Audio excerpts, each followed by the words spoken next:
Hello जी, राम राम। कैसे हैं आप सब लोग। तो आज हम बनाने जा रहे हैं जो कि सीजन की बहुत ही अच्छी चीज़ है, सिंघाड़ा, जो कि हमारे यहाँ तालाब में पाए जाते हैं। और इस सीज़न में, बरसात के सीज़न में इसकी बेल लगाई जाती है और इस सीज़न में इसको पकाया बनाया जाता है, पक के तैयार हो जाते हैं। और इनको हमने अच्छे से धुल लिया है और धुलने के बाद उबलने के लिए भगोने में रख दिया था, क्योंकि कुकर में अगर उबालते हैं तो ये बहुत जल्दी गल जाते हैं। इसीलिए मैंने इसे भगोने में उबाला और थोड़ी देर के लिए पानी निकाल दिया और उसे ऐसे ही छोड़ दिया, जिससे कि जो कुछ उसमें कसर बची है वो भी पक जाएगा। और सिंघाड़ा बहुत ही फ़ायदेमंद चीज़ है, बच्चों के लिए, बड़ों के लिए। कैल्शियम से भरपूर होता है, इससे हड्डियाँ मजबूत होती हैं। और जब कैल्शियम है तो हड्डियाँ मजबूत होती हैं।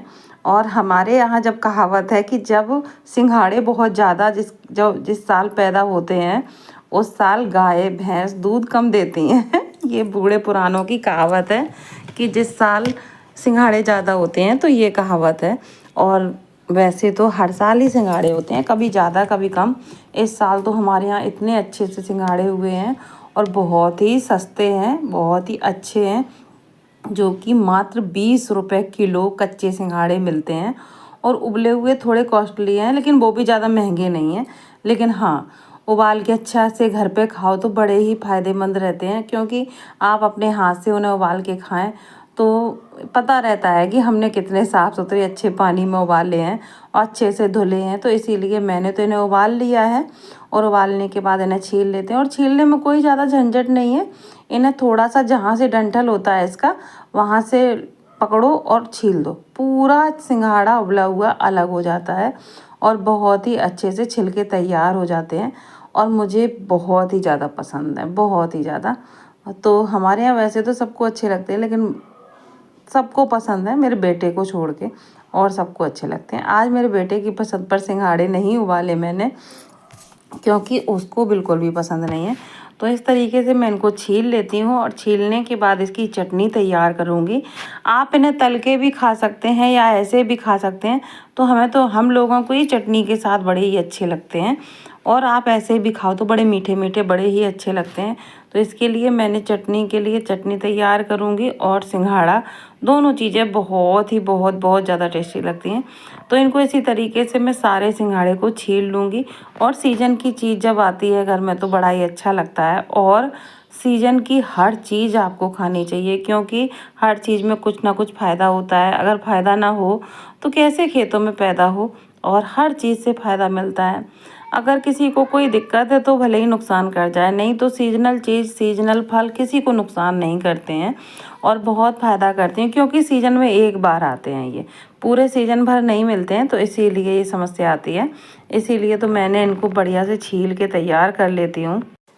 इसके बाद मैं लेके आ चुकी हूँ चटनी पीसने का सामान। तो उसमें है हरी धनिया, हरी मिर्च और नमक, हींग, यही सारी चीज़ें हैं। और आज मैं चटनी पीस के तैयार करूँगी सिल पर। तो इसीलिए मैंने इनको सबको अच्छे से धुल लिया है, धनिया मिर्च को, और इस तरीके से बारीक बारीक इसे कट कर देंगे और कट करने के बाद ही इसको पीसेंगे। तो इसी तरीके से हम धनिया की चटनी बनाते हैं, जो हमारे यहाँ मार्केट में सिंघाड़े के साथ मिलती है। सबको बहुत पसंद आती है, बहुत अच्छी लगती है, सब लोग बड़े चाव से खाते हैं। तो सबसे पहले तो इसको, धनिया को आप काट लीजिए, क्योंकि काटने से क्या होता है, वो लच्छे जैसे बन जाती है, जैसे लगता है तारों का गुच्छा बन गया हो, तो रेसे जैसे नहीं अंदर रहते हैं।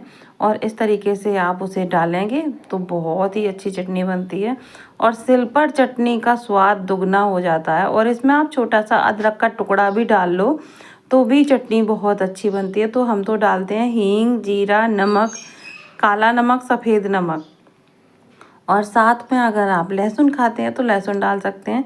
तो हम मंगल बृहस्पति को नहीं, हमारे यहाँ लहसुन यूज होता है, तो इसीलिए मैंने नहीं डाला। तो मैंने ये सब चीज़ें डाल दी हैं। नमक आप अपने स्वाद के अनुसार से डालिए। तो ये सिंघाड़े की चटनी बनाने के लिए, सिंघाड़े के साथ जो चटनी खाइए बड़ी ही टेस्टी बनती है। तो उसमें धनिया, नमक, मिर्च, थोड़ा सा ज़्यादा नमक डाल दिया है मैंने, क्योंकि धनिया के साथ थोड़ा थोड़ा सा लगा के सिंघाड़े के साथ खाते हैं। तो धनिया में थोड़ा सा नमक जल जाता है ज़्यादा। चटनी नहीं बनानी है, नमक बनाना है। जो धनिया मिर्च का नमक होता है वो बना के तैयार करना है। तो ये देखिए, मैंने लिया है सिलवट्टा और अच्छे से देसी तरीके से इसकी चटनी पीस के तैयार करते हैं। तो मैंने थोड़ा थोड़ा पीस भी लिया, थोड़ा रह गया है।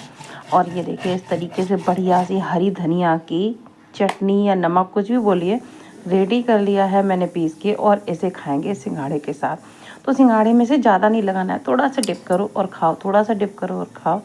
इसका स्वाद हो जाएगा दुगना। मात्र इतनी ही चटनी आपको लेनी है जितना मैंने लगाया है, और इससे आपके सिंघाड़े में स्वाद दुगना हो जाएगा। बड़ा ही फ़ायदेमंद और बिल्कुल ताज़ा है, कोई मिलावट नहीं है। मैं जब वीडियो में वॉइस ओवर कर रही हूँ तब भी मेरे मुंह में इसका स्वाद आ रहा है। Thank you.